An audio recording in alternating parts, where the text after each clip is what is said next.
69.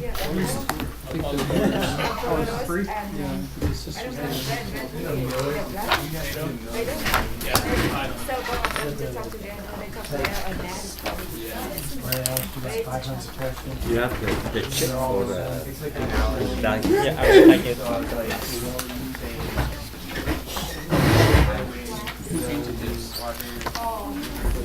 Nó cũng không bị sụt đấy. Phải một cầu. Ok. Cái này có từ tiếng ok hơn.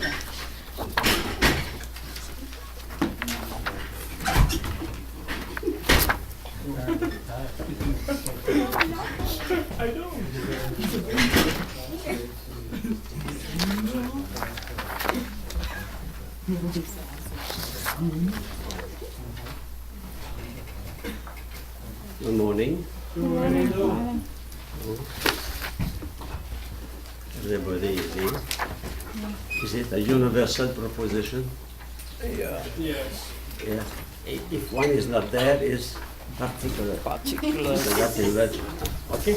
In the name of the Father and of the Son and of the Holy Spirit. Amen. Let us pray. Let us pray with fervor for peace. Peace in the world, peace for Christian. Hail Mary, full of grace, The Lord is with thee. Blessed art thou among women, and blessed is the fruit of thy womb, Jesus. Holy Mary, Mother of God, pray for us sinners, now and at the hour of our death. Amen. Mary, seat of wisdom, Pray for us. in the name of the Father and of the Son and of the Holy Spirit. Amen. So this morning we will talk about a dimension of the human person, which is very important, but because that dimension has great influence on our personality. It is the unconscious, the unconscious. Father Reichmann does not have a chapter on that, but if I have a suggestion to do to him, I will speak about that, because it's a reality of the personality, of the human person. We cannot study the human person now without speaking about that reality that influences really our way of living. This morning at the breakfast, I was talking with another teacher, and the person told me that how her mother influenced her, you know. She didn't influence her when she was 12 years old. The influence of the mother begins at minus 9 months. You know? So we are marked by that. We must study that. So this morning we speak about that reality. Okay? So that discovery of the unconscious as a reality in the human life was made by Sigmund Freud. Sigmund Freud, it was an Austrian doctor specialized in the psychiatry and in the problem of those who have strange behavior. So Freud in his clinic studied many persons who have anxiety, who have they were disturbed, and they have no explanation for that. So he searched, and finally he discovered that the reality pushing us to act, pushing us, really influence us in our action, is he called the subconscious, but now we call that the unconscious, because subconscious is not so strong that unconscious, I am not conscious at all. Subconscious is there. If I move the box, it will be conscious, you know. So unconscious. For example, if we are facing a problem, suppose you in your family or in the school, you are 18, 19, and you see another boy following, for example, a young boy. But you are aware of that. if you are the one who is bullied, you, of course, you suffer, but you can react. You know, that impression in your mind is something conscious. But if you do that to a boy 3 years old, 2 years old, 4 years old, he will not react. Imagine a child, 3 years old, he sees almost every day his father beating his mother, or abusing himself, or a girl being abused by her father. Imagine, he cannot react, but they absorb. And that that emotion stay in there, in them, in themselves. And more and more, when they grow, they are influenced by that. I give you an example. Suppose a child is abused by his father. Father is very bad, he's an alcoholic, he beats his mother, etc. And he goes to the catechism. And the good sister said, you know, my little children, God he loves us. God is your father. God is my father. What is the image of father he has? You know, and he will react with his own being. He detests his father. He cannot love God. You know, so that unconscious is really. During the class, we will see many examples that prove that reality of unconscious. That no more now. Nobody, no scientist that deny the reality of unconscious. Okay?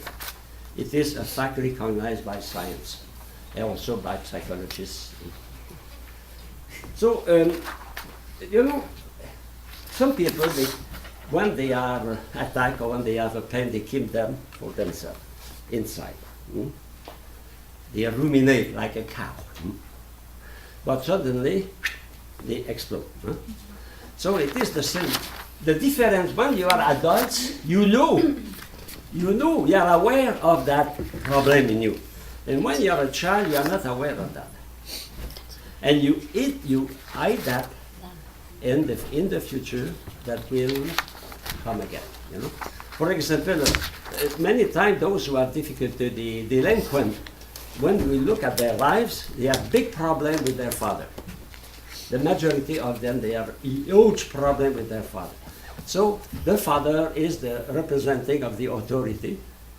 When they became 16, 17, 18 years old, but they act against any authority because the authority is the representing of their father. They make a phenomenon of transference. They transfer their hatred for their father to the society. But that is unconscious. But it is efficient. That hatred accumulated at the age of 4, 5, 6 is acting really, but the adolescent is not aware of the adult is not aware of that. Okay, so another thing: why some people, some adults, are so afraid of mouse? If there is a mouse, they jump on the table. Or some they are afraid of cats. I know people are afraid of cats; they cannot support a cat. Others are afraid of dog. How is it possible? Dog is your friend. But maybe when they were 2, 3 years old, you know, a little baby and a big dog or a cat is a monster. So if the dog is frightening them, barking, the poor baby is acquiring a fear of dog, a fear of cat, a fear of mouse, and he cannot express that. And when he is an adult, he has a reaction commanded by that past. But that they acquire when they were 2, 3 years old. Okay? So our adult life is affected by our childhood. Some psychologists, they say the most important year in the life of a person, it is from 9 months to 5 years. The structure, the internal structure is already built at that time. The rest is acquired with awareness, you know. But before, you acquire without knowing. And that is the problem. You can react correctly but you can react also in a wrong way. And you don't know why. You can have some anxiety, you don't know why. So that is the study of the unconscious, is to help us to understand those power we have in our body, in our own personality, that influence us, but we are not aware of them. Okay? So here we have that in the text. Huh? So what is the unconscious? Huh? Well, the unconscious is also called sometimes the unconscious. It's a complex of mental activities within an individual that proceeds without awareness. The most important is without awareness. They are there, they influence you, they enter your mind without you know them, and now they influence you without knowing them. Okay? And if you want to be healed, then you must know that. And what is the psychotherapy?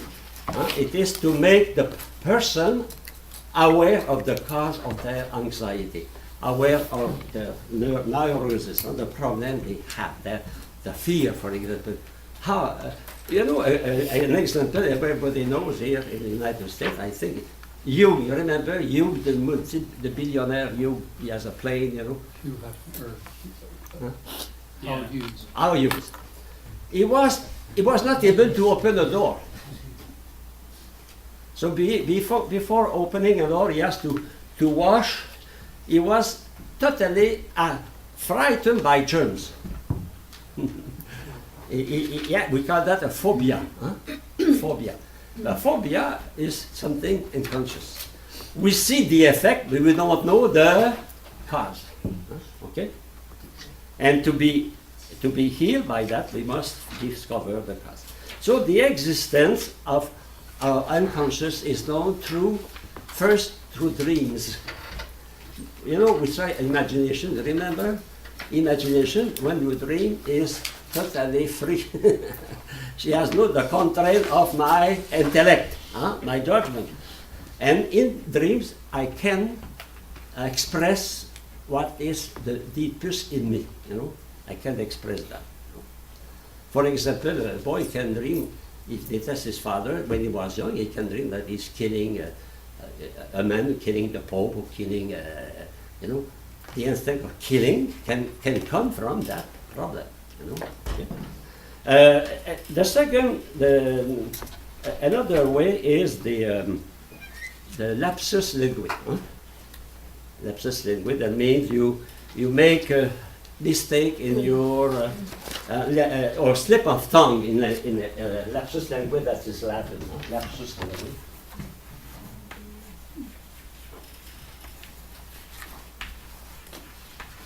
Is translated by slips of tongue.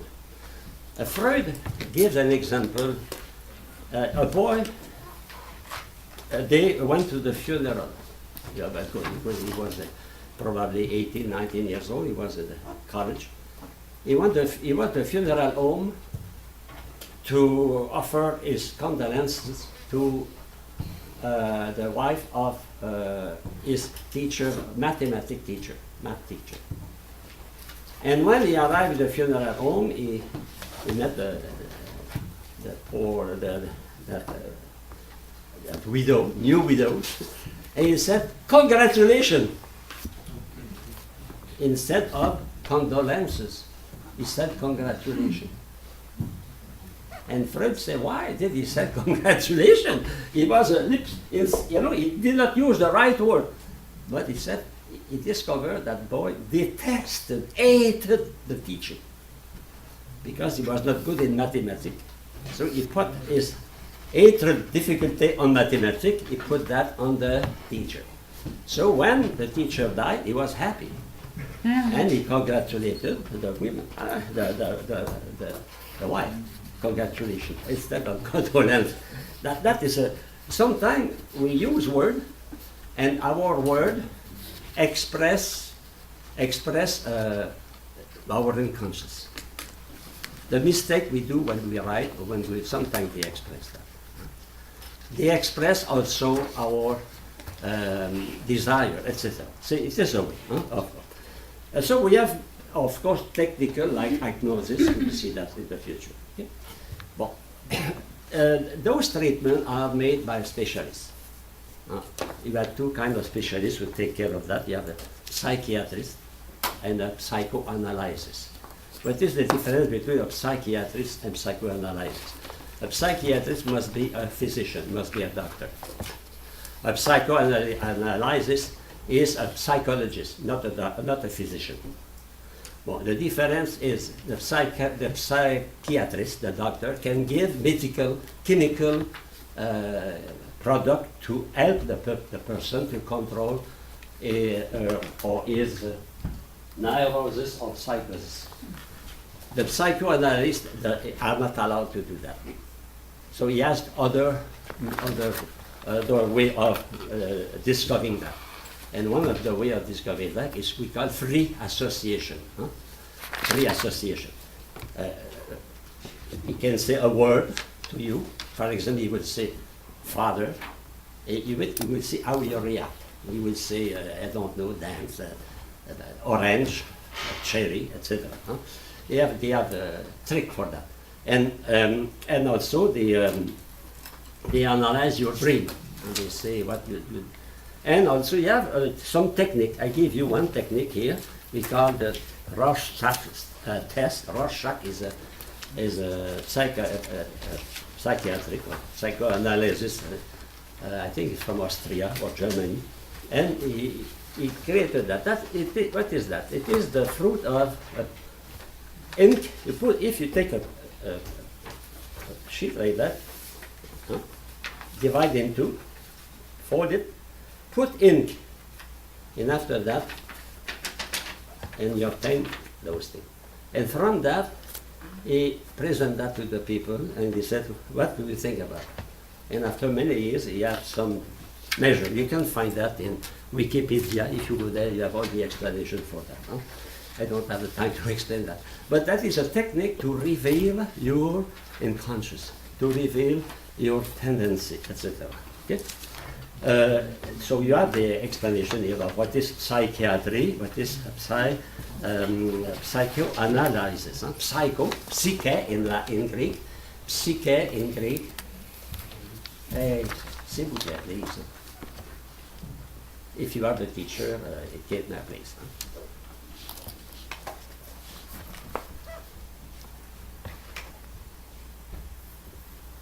So the level of conscience. We are distinguished three levels of conscience. A full conscious awareness. And when we analyze our awareness, we discover that we act according to what Freud called the ego. That means I. I know what I am doing. For example, I am in class here. I know what I am doing. I know what I am here. I know what I want to do, etc. Okay? That is conscious level. But there is also another level of conscience. And the second level of conscience is we call pre-conscious. For example, are you now thinking, aware of what you ate at breakfast? But because I speak to you about that, now you can say. So what you did yesterday, what you ate this morning, that is not conscious to you.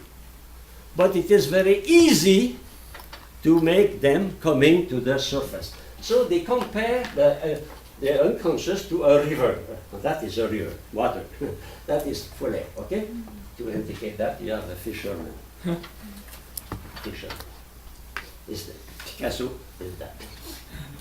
So you have the ego, full conscious. I know I am fishing.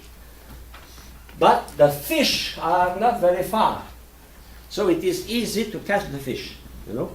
It is easy for you to think about what happened last year when you were in California or when you were in Vietnam.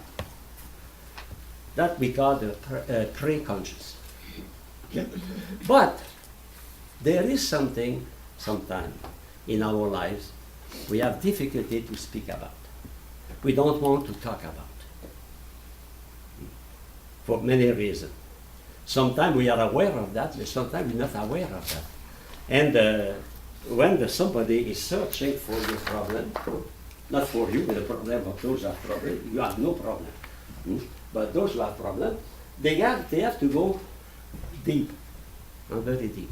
For example, a psychoanalyst, he remarks that when he is talking about the mother, every time he's talking about the mother of the patient reacts. He sweats, or he shakes, or he grimaces, etc. So the problem is probably there. So he will try to talk about that. And when he talks about that, every time he discovers the same reaction. We see that in those who are in prison. Many times, I told you, they are in prison, they become gangster or a delinquent because they react against the abuse of the authority of their father when they were young. So when the psychoanalysts say the word father, speak about your childhood, they cut her, they sweat, they have difficulty because there is something very important. So we express what is easy to say, but when we want to we touch something which is very important, we are reluctant to express that. That it is the unconscious. That is the unconscious. We are reluctant, we don't know why, but there is a reason for that. That is important to discover the reason because that influences our way of talking, our way of living, relating with others, etc. Okay? So the three levels, no? Conscious, pre-conscious, and unconscious. A way to discover the unconscious is hypnosis. I will speak about that. When we make people sleep, and you can go to the past of that person. Okay? Now, how those problems are manifested? Well, I will explain that. The Freud distinguished the personality, the three levels. In fact, what we study that because when we study the unconscious, we study who we are, the human personality. Of course, that is not in St. Thomas, it's not in Aristotle, but it is now recognized as a reality in psychology. So we cannot ignore that. So you have the part which is, we are master of that part. We are conscious, we take decision, we are free, we are less influenced. It is the ego. Ego in Latin means I. I. It is my I. My I is the subject of all my activity. We saw that in philosophy. Well, now, there is in me, we are animal. We are not only spirit, we are animal.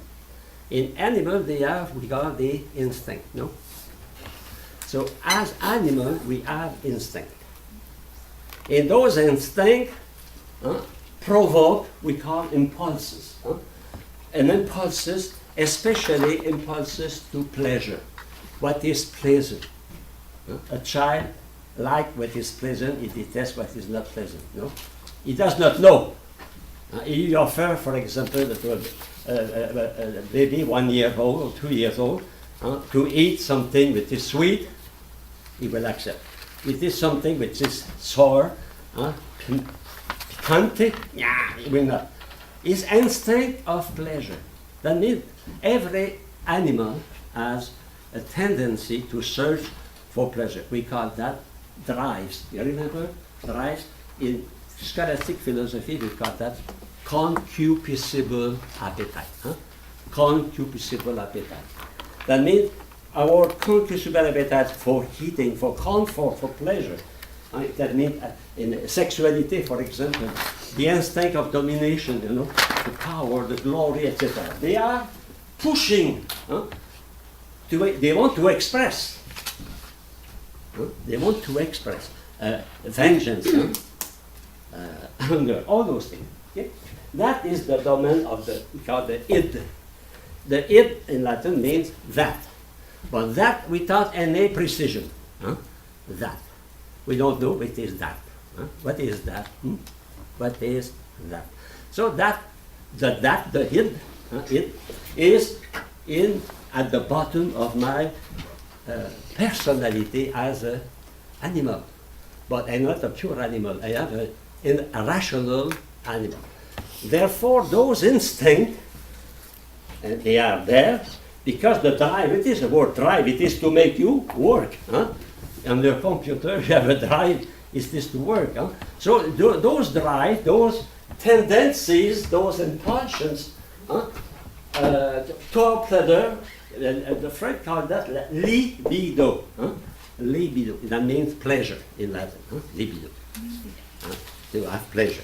So pleasure, not only sexual pleasure, any kind of pleasure, satisfaction about something natural. Okay? So those, and we said that it is the reservoir of drives. It is the primitive instinct. Those instincts want to pass here, to be realized by the ego. But the superego is there, it says, stop, wait a minute. Stop. In that superego, what is that? It is what the conscience, here it is my conscience away, but here is the conscience of those who influenced me when I was very young.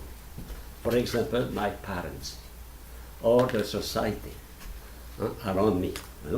They will influence me so much.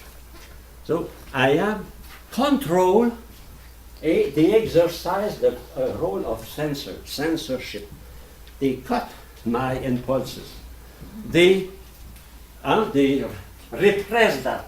They say no. They say no. So in our education, our parents teach us to control. But the way they teach us sometimes, it is provoking instead of, they provoke, we call complexes. That means, for example, suppose a child is 3 years old, 2 years old, everything he does is despised by his mother or by his father. I know a case, for example, the mother, that's more important to her cat, to her dogs, because there are many cats, than to the child. So the child, even when he is 2 years old, 3 years old, he sees that the mother feeds better the cat than she feeds. She hugs the cat, but she never hugs her. So that trait we call it is a kind of repression. Or another, culture are very different. Well, if you are in Africa, a child can walk naked, there is no problem. No problem. But here, if a child walks naked, immediately, oh, horrible! That is. So the child says, oh. And when he is young, suppose he married, imagine the difficulty he has to live with his wife. Because he cannot be naked. When he is naked, he is paralyzed. That is superego. Is the reason why we should never frighten children. Never, because they are not. I give you an example that happened in my own life. I was a brother, and at that time in Canada we were the Catholic. So I was in Catholic, and I went to visit my uncle, the brother of my mother. So he was very happy to meet me. So during the afternoon, I was alone. I walk in the village. I walk in the village alone, contemplating, saying my rosary.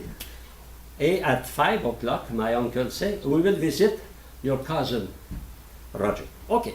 So we went to visit. He said, I want to visit to show you my house.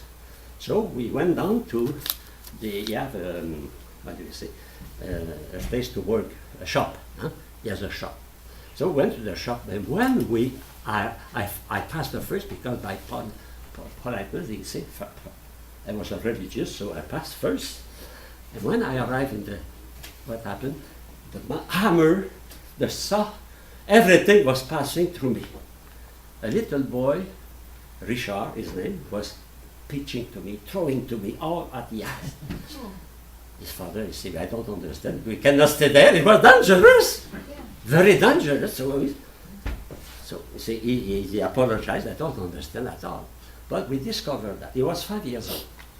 What happened? When I was walking on the street, in the village, the boy was a little bit too much living, and his parent was not there. My cousin and his wife went to the market, so it was a babysitter watching the children, especially that Richard. And he said, you know, Mr. Curie in French, we say the pastor here, you know, if you don't walk and you don't do well, he will come here, he will take you and bring you. It was exactly the explanation of that. You know, when I came, he was sure I was too. He was menaced because, you know, he was afraid. But he was 5 years old. He knew that. And a few years ago, I went to a funeral, and some man, about 40, 45, he came to me, he said, Michel, you don't recognize me? I said, no, I am Richard. You know, but imagine if he's 3 years old,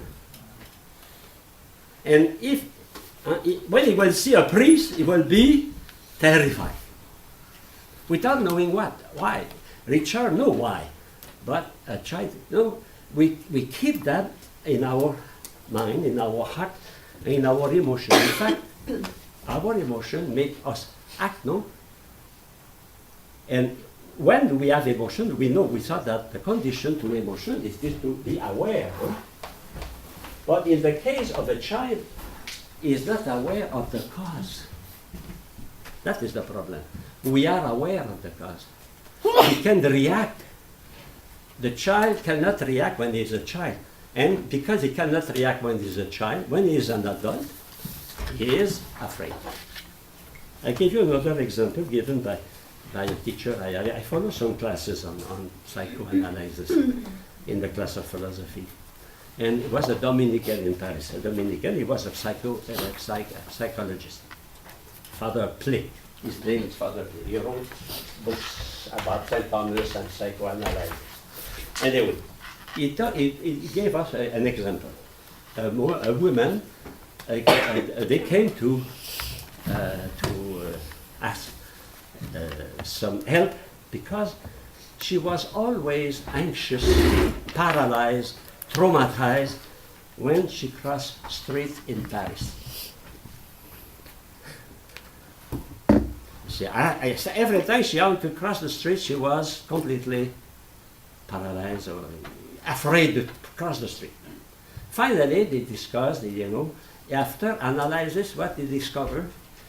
They discovered that when she was very young, her mother said, never walk on the cross. Never, never. She frightened her. But in Paris, the streets are made with cobble.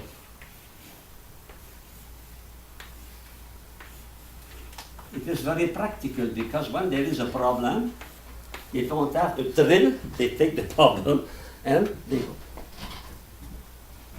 What is that?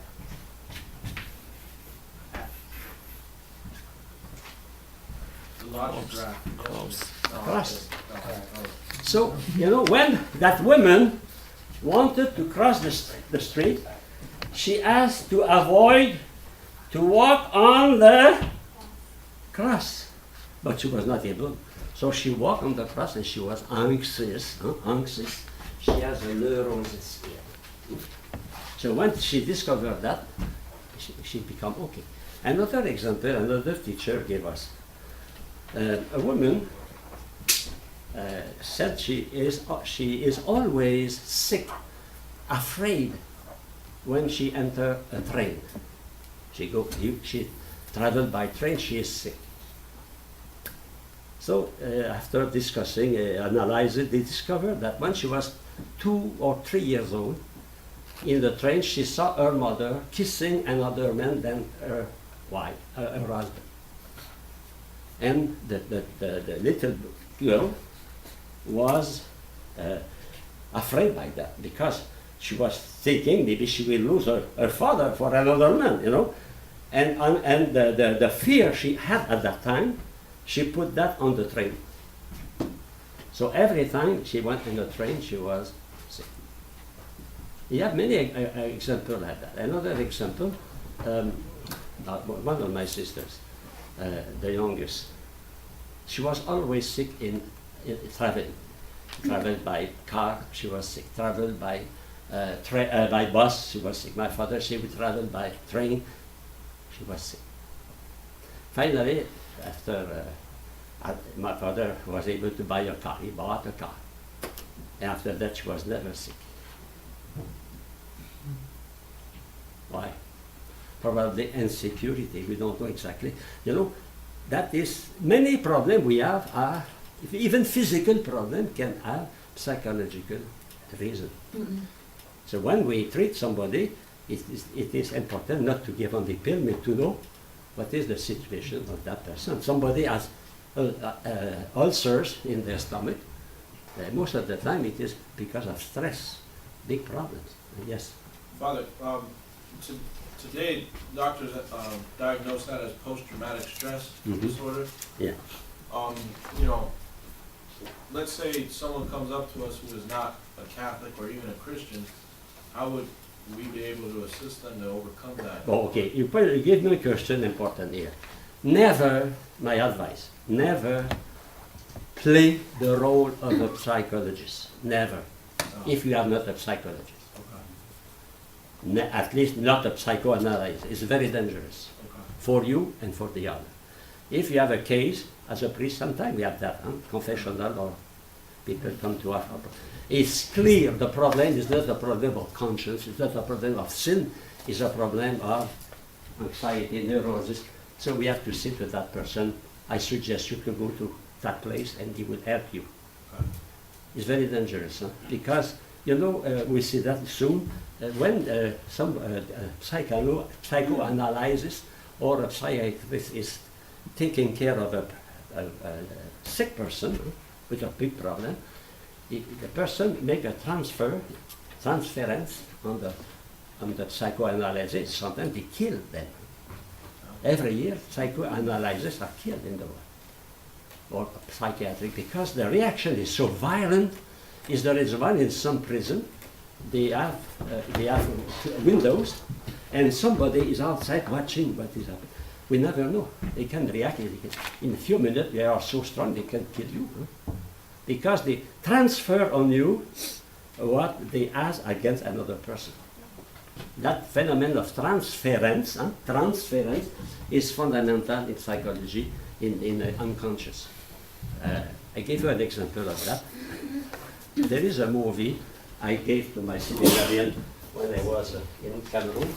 Every year they wanted to see that. The title is Léon Morin Prêtre.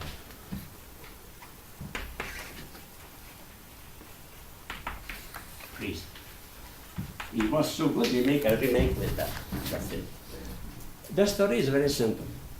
In a village, in town during the war, a communist woman sent her boy to catechism. You know, catechism in France is given on Wednesday afternoon, because it is, or Thursday afternoon, it is they have class on Saturday. They don't have class on Thursday. So she went to catechism. She was a communist, but she wanted that her son has, like the other, the opportunity to become a Catholic, you know. So she went with her son to catechism, and she was interested, and she converted. But in fact, what was she so attentive, so faithful to catechism? Because she fell in love with the priest. The priest was a handsome man, and actually he discovered that just on time. But the reason was not his piety, it was not the Holy Spirit. Maybe the Holy Spirit had used that, but it was the attraction. That transfer is very important. You teach in high school. For some students, you are the father. Some students who are they have no presence of the father and their family, you become the father. And if it is a girl and you are a man, it is something you have to be very, very prudent. You know, very prudent. Sometimes they accuse people of pedophilia, but in fact the reason is under that. The child is so he needs a father. That girl needs a father, or that boy needs a mother. It's the same for the priest. I give you an example. I don't want to mention nobody, but I know a family, and there are many girls in the family, and they used to go all the time to the same mass on Sunday. I say, why do you go to all the same mass? We have other masses at other hour. One was said by the parish priest, but he was totally grey-haired. One is by the vicar. The vicar was totally bald. Huh? It was a sphere. And the other was an NSA, my congregation. And he was a handsome man with curly hair, the perfect man for a magazine. Huh? Yes, perfect man for Nike of Columbus, they will take him. Huh? So I said, why do you go to that mass all the time? And they said to me, you know, he is a handsome man. You must be aware of that.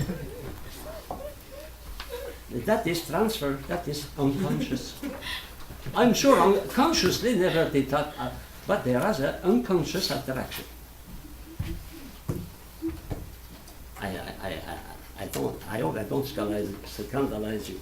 But it's a fact. Huh? He was so handsome that he quit priesthood and he married. That we have a lot of transference. Huh? That is a proof that the unconscious is very powerful, more than you think. For example, those who totter, most of the time tottering is caused by the problem. I have a student in the seminary in Cameroon. He was not able to say 2 words without tottering. He was jumping like that. And the sister teaching literature for the 400th anniversary of the death of Molière, she organized a play. And she asked him to be the first actor, the most important actor, for 3 hours. Imagine that guy who was not able to say 2 words without tottering during 3 hours. He spoke perfectly. He was not himself. He was another. After, he began to totter. Yeah, I learned. You mean stutter? Stutter. Oh, I'm sorry. And what is that? I learned a few years ago that he's suicide. That means he had a big problem that we don't know what's the cause of that. But I have a case where I know the cause. I have a student in the 5th grade. He was stuttering. No? So he was very, very feeble in mathematics, very weak in mathematics. I say, I have 3 students. I say, if you want, I will help you. In that time, there was no school bus, so on the school bus were our shoes. So they stay after the class, and I explained them arithmetic to help them to pass the exam of the government at the end of the year. And they succeeded. And we have the visit of the parent twice a year. And the mother came, he said, you know, my child is changed. And he never talked to his mother, but he talked to his sister. But the mother listened. And he said, you know, this year I have a teacher, he speaks to me, he helped me, etc. So he stopped tottering. He did not continue to, no, he became normal. Why? Because 2 years before, in the 3rd grade, the teacher in front of all the class, he said, you are stupid, you will never understand arithmetic, you are good for nothing. If we earn them, but he was conscious of that. It is easy to heal someone when we are conscious of the problem. But unconscious, that is very difficult. Okay? Oh, I go to the text now. So we saw okay. So what happened? The libido wants to go out, but it is repressed by the superego. by my parental power or my social power, who are saying, don't do that, that is bad. But the more I compress, like the gas in the balloon, what happened? The balloon will explode. So it is, you want to go out, but when they want to go out, they cannot because of that. But they are manifested through anxieties, through problems. It was anxiety, I read that here on the paper. For example, in neurosis, those who are not able to contain their kidneys, okay? Paralysis sometimes, stuttering, phobia, fright, etc. So that they are manifestation of complex that we have repressed. Okay? So that class is not a class of psychology. It's only to make you aware that reality and to make you aware also that we are one. It is another proof of the unity of the human person. And that we are one with the beginning of our life. Some children, who are not accepted by their mother. It influences their life. I know a case, the child was not accepted. In fact, when he was by accident, by accident. And the mother did not desire to have a child at that time. And the child was marked by that. You know, a child which is not desired, he feels that. We know now that even in the womb of the mother, the child is influenced. A child in the mother, if the mother is abused by the father, he does not know, but he feels that. You feeling? You remember feeling? It is something we are suffering of, but we don't know the cause. But that is working in us. No? So that we call complex, and the complex. Complexes. The complexes, they are those things who are repressed. For example, that child, you say, oh, I'm good for nothing. I'm good for nothing. Everything I do, I miss it. I never will succeed. You know, they did not begin to play. They did not begin to pass the examination. They say, I will not succeed. Why? Because they were considered as nothing. You know? It's important, for example, to never laugh to the drawing of a child.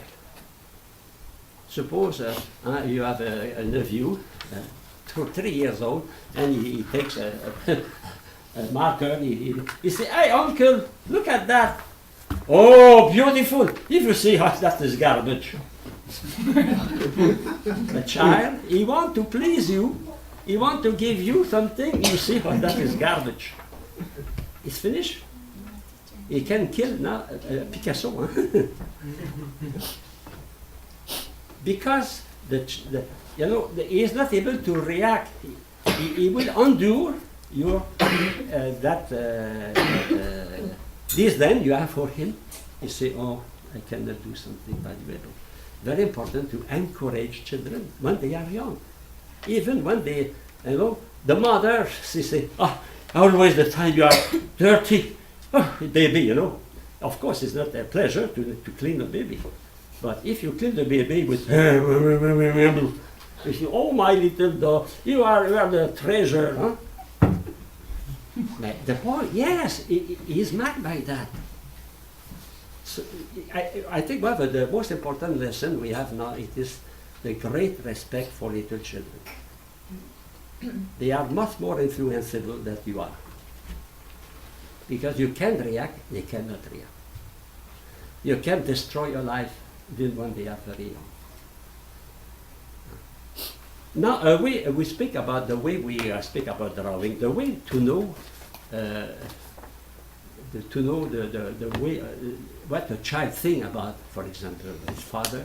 There is a trick. A psychologist in my community was a brother, he was a psychologist. He said the trick is to ask a child to draw a man. We give a paper, you say, draw me a man. And the man they will draw is the father. A day I was teaching in a high school, first grade, 10th grade. In my class I had a student who was like that. And the psychologist asked us, they were 13, 14, 15 years old. No? He said, draw me, so someone to draw beautiful. No? And he was a giant. I saw the picture. A man like that, you know, big, large. A day I saw his father. His father was, and the boy was like that. So in the drawing, he represented his father. So he then said, when the child draws something, he has a message, like the letter to Santa Claus. I spoke about that to you. No? You know, Santa Claus is a Canadian citizen. Huh? Because of my ethic Paul, no, Paul is in Canada. American, they must steal that. And Santa Claus, for many children, is a reality. And what they do in November and December, they write thousands and thousands of letters to Santa Claus.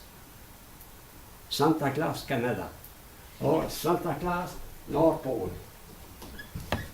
And Santa Claus, the Canadian government gave him a postal code. The postal code is H-O-H-O-H-O. O-O-O. That is true, not an invention, but I tell you. And you know why it is important? Every letter sent to Santa Claus is read. Why? Because when a child writes something, he has an important message to do. In the majority, they don't ask for a toy. They ask for a father. They ask for a mother, or they reveal big problem in the family. So we have thousands of volunteers from the postal office. They give hours and hours to answer, and when the letter is expressing a big problem, a child sometimes it's a cry of despair. So he sent that to the country. For example, come from France or come from Belgium or from Mexico. He sent that to the place for the social worker. And the social worker, they go to the house. So that, the unconscious, the child writes to Santa Claus, but at the same time, he expresses his problems. He expressed to Santa Claus his desire. I saw recently Santa Claus, a picture, a cartoon. Santa Claus is on his throne in the store, and you have two men here. And the boy, Santa Claus said, what do you want? He answered, a mother. Understand, huh? A mother, because he was the child of a gay marriage. Okay, so you go to page 3 in the series, the structure of personality. So what I explained to you, you have that here. The id, here, the reservoir of drive, impulses, the instinct of pleasure and pain, and the impulses, power, pleasure, and what is that here? That is the concupiscible, irascible, they are here, appetite, here, okay? And the control of my environment. It is true that we are conditioned by our environment. We saw that in philosophy when we study freedom. It is also the source of energy. Here. Now it is control, and if I am able to control my superego, that is the role of adolescence. An adolescent must able, little by little, to detach from his parents and to become himself. He must detach from the superego to become the ego. Some people, they cannot do that. Sometimes we have some people, men or women, they cannot take a decision without calling their father or calling their mother. That is very bothering for the other in the couple. Mother, should I do that? Or can I do that? Oh, they cannot take a decision without that. That means they are not able to pass over their superego. They are not themselves. It is the problem of alcoholic, for example. Many alcoholics, in fact, the problem is when they marry a woman or they marry their mother. They want that their wife, from their wife, not the way a wife should live, that means equal to men, but the mother protecting them. And what happened? Of course, they don't discover a mother, so they are not satisfied, and they compensate. A phenomenon of compensation. They compensate by alcohol or drug or many delinquents is there. They have no affection from their father. They have no affection from their mother. They are rejected by their milieu, their chum, their friends, and either they take drug or the alcohol, or finally they suicide. All that is from the unconscious. Unconscious is very powerful. Very powerful. Okay. So the ego, it is when I can face a reality. I can be able to take my own decision. I am the control of my emotions. What is freedom? Mastering of my decision. The mastering. When I am able to control by myself. It is not the decision of my mother. I give you an example. I know a priest in Africa. That is 40 years ago. That priest was educated was reared in a special family. He had 8 sisters. 1, 2, 3, 4, 5, 6, 7, 8 girls. Finally, a boy. Imagine. Think about the situation. You have 6 sisters and a little boy. The little boy is completely, he is in fact like a little doll from the sister. And what happened? The 8 sisters entered a religious community. They became nuns. They entered convent or monastery. 8. The father died. Worse. The mother entered the convent. He was alone. So what he will become? A priest. A priest. Imagine, he was. So in fact, it was not his vocation at all. He was not. Finally, he has an adult, and now he lives in California. He's making film, movie, etc. He is married. But you know, the importance to know the unconscious. It was conditioned by his mother, by his family, not only his mother, his family. Sometimes the vocation is the vocation of the mother. And when the mother died, finally they lose their vocation. Okay? So that is superego. And to become an adult, we must be able to be aware of that. And to act not because my father likes that, or my mother likes that, or the superior likes that, because it is my own decision. And that is to be an adult. You know, to be an adult is to be able to master that. We cannot suppress that. We cannot suppress our appetite. The id is always forever. But we have to use it. I can use my passion, my desire for love, for that phenomenon of transforming my id, my passion, my libido, into a superior level. We call that in psychology sublimation. Sublimation.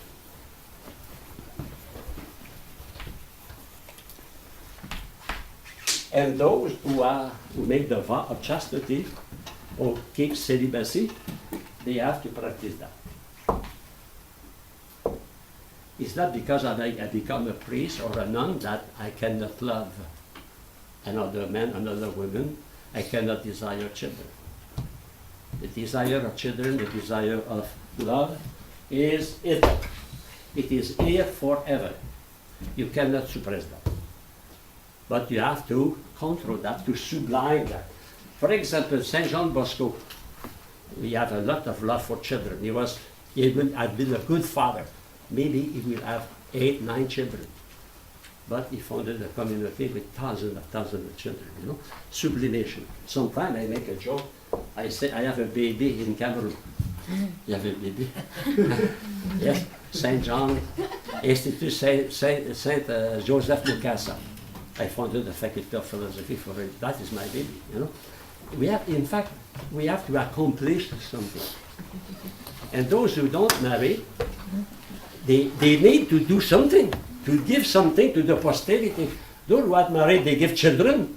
But those who are not married, they must do something. That is sublimation. Okay? It's a phenomenon very important in psychology. So through sublimation, you can do things, but not exactly what the impulsion asks you. You know? You can transform your love for for a woman, for the poor, for example. Sister Teresa of Calcutta is an example. Because the love we have is a power, or the hatred we have is a power.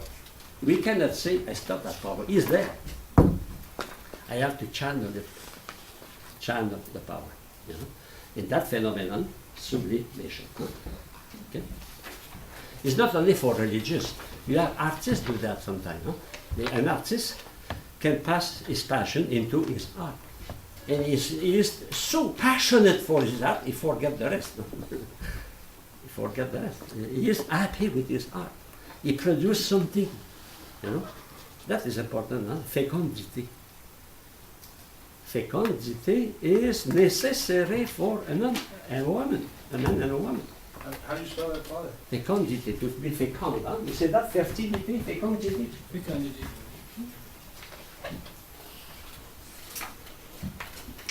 And that desire, that need for fecundity, it is in our id.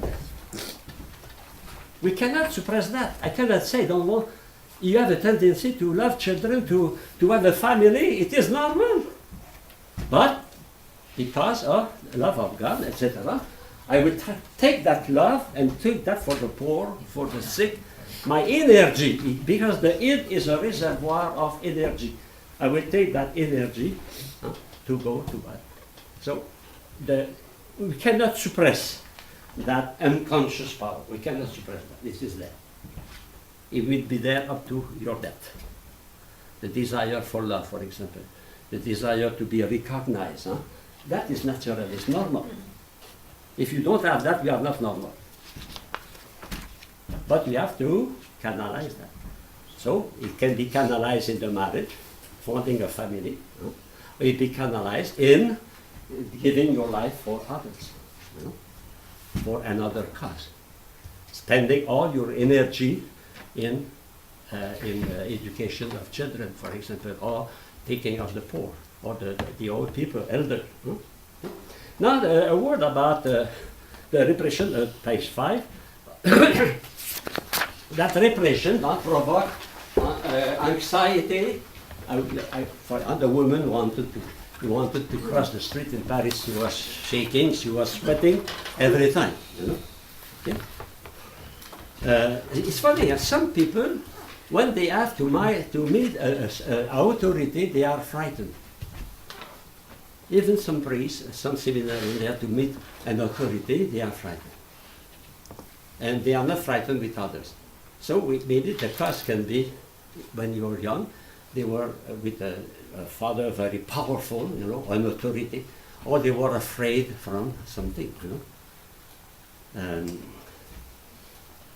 Okay, so the person wants to protect himself, create a defense mechanism.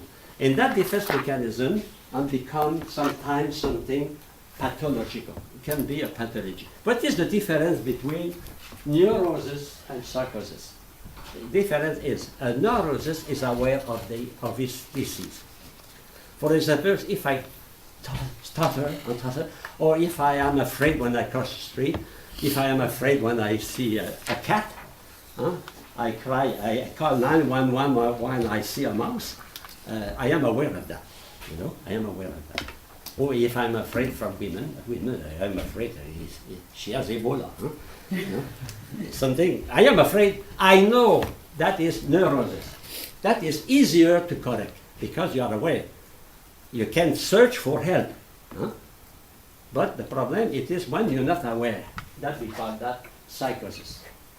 The psychotic is the one who is really sick.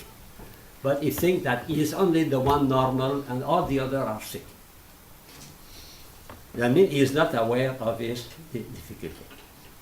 And that is dangerous because he does not want to take any medication or any help. And those people, when they are dangerous, they will put that in special house, special houses. That can happen even here. I have a case here. The first night I arrived here, there was a new student coming. He was a doctor on biology in 1998, September 1998. And at 2 in the morning, he knocked at my door. I was not perfect in English. I was just beginning. See, somebody want to kill me, instinct of persecution, a complex of persecution. So he decided to sleep in the motel. The day after, finally we say it's not his place. He was neurotic. He was more than neurotic. He was almost psychotic. Another case we had, it was clear he was corporately sick. During the mass, or after the mass, he went in the chapel, not here, the old chapel, and he began to speak and to say, "Yeah, I like John the Baptist, So we called the bishop. Bishop, he said, "I think he is sick." So we send him to Middletown. There is a special house for them. The day after, imagine, he was in the chapel again, and so he was totally outside of time and space. So that is psychotic. But never play with those people. Never. That means if we, I told that to you, that is very serious. And never send, please, never send a person to a psychoanalysis without any serious reason. I know a person, he was destroyed by that. Because what happened? When you go to a psychoanalysis, what he did? He go here. If you are in a river, you stay on the water is pure, no? But if you put your feet in the water, in the soil, what happened? The mud will come. And when the psychoanalysis is studying you, he is provoking here. What are your pulsions? And that is coming, can destroy. That person, for me, was psychologically destroyed by that. And I'm sure it was not necessary, but a priest sent him to a psychoanalysis. No, send him to a psychologist or a social worker first. And they are able to say, okay, now he needs a psychoanalyst, he needs a psychiatrist, Because sometimes we are not aware of the danger of the unconscious. It is very dangerous. Very dangerous. I know a person, she was a how do you say, schizophrenic. Schizophrenic is a double personality. It can be very kind, very like a lamb, and suddenly become a lion. It was the case of that person. She was very kind, and suddenly, in 3 seconds, she became another personality. And what is the criterion to know if he's schizophrenic? The second personality does not know what did the first. In that case, that person destroyed everything in the house.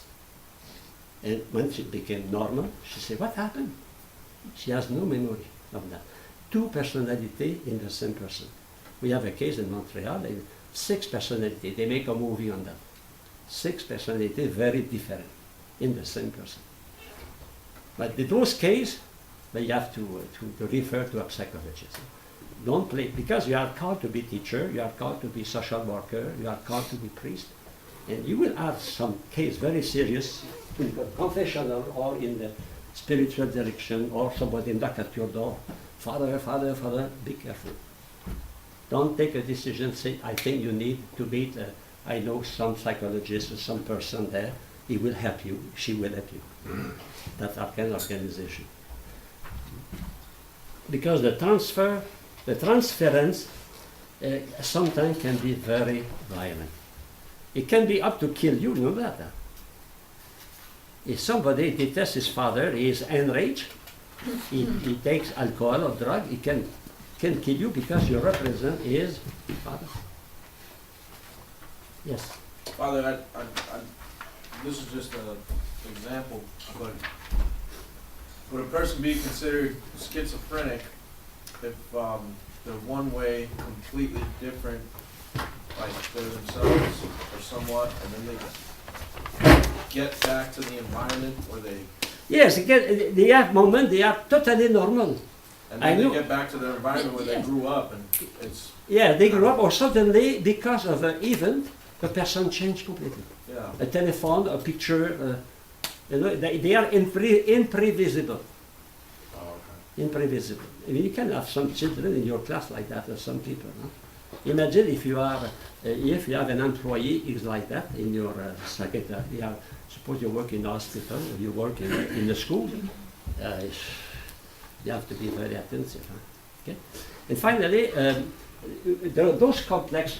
About those complex, I would stay 5 minutes for that. We got the complex of Oedipus. Huh? It is complex expressed by Freud, but I think it is important to know a little bit about that. You know, when the child is growing at the age of 3 about, is discovering, if a boy is discovering there is another sex, and the other sex is incarnated in his mother. And he has an attraction for that sex. Even Freud says a sexual attraction. He is attracted that is normal. Huh? He's attracted. And he wants to please to his mother.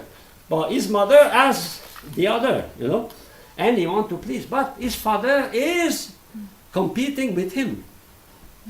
Oh, God. You know, the problem is there. In fact, it's a triangle between the father and the son, the boy. You know?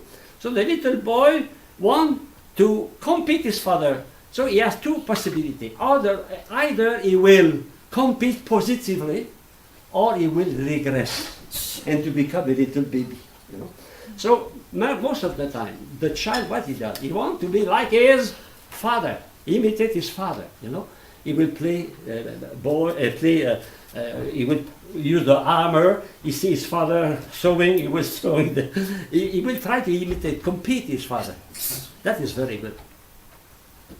It is very good because he is assuming. But it can be the contrary.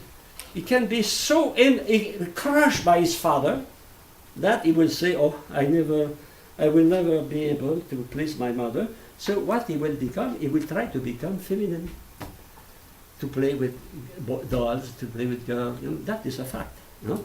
He is not able to compete, and that lasts about 6 months. After that, but if we don't pass that in the future, we have problem. We have problem. Suppose the child is regressing, instead of growing like his father, he is regressing to become again a baby. Was a baby, his mother, he tried to please his mother as a girl, not as a boy. And in the future, the danger to be gay. Homosexuality. It is one of the explanations given by Freud for homosexuality. In fact, it is not assume his masculinity competing with the father. Well, that is not a dogma of faith, but it is an interesting explanation. Seeing how the unconscious of a child can influence his future. And after that, if he is able to compete with his father will become equal. He will not be crushed by his father. He will have with his father a good relation. Huh? It's the same thing for the girl. We call Electra complex. It is the same. The girl fall in love with the father, and she wants to please her father, so become more and more feminine. It's compete with her mother. And she has to assume if she assumes that positively, she will be equal, able to discuss with her mother. Otherwise, she will regress, and try not to be exactly what she should be, and to be more a boy than a girl. So that is an explanation. That does not explain everything, but it is to tell you the reality of the unconscious, how the unconscious is important in the formation of the human personality. And that is the chapter we study, and chapter 12, which is the human personality. Okay, Republican. And don't feel you are sick. Because when you study that, most of the time the students say, oh, I am sick. But you are not sick because you are in good health. Today we are not sick because we don't have exam.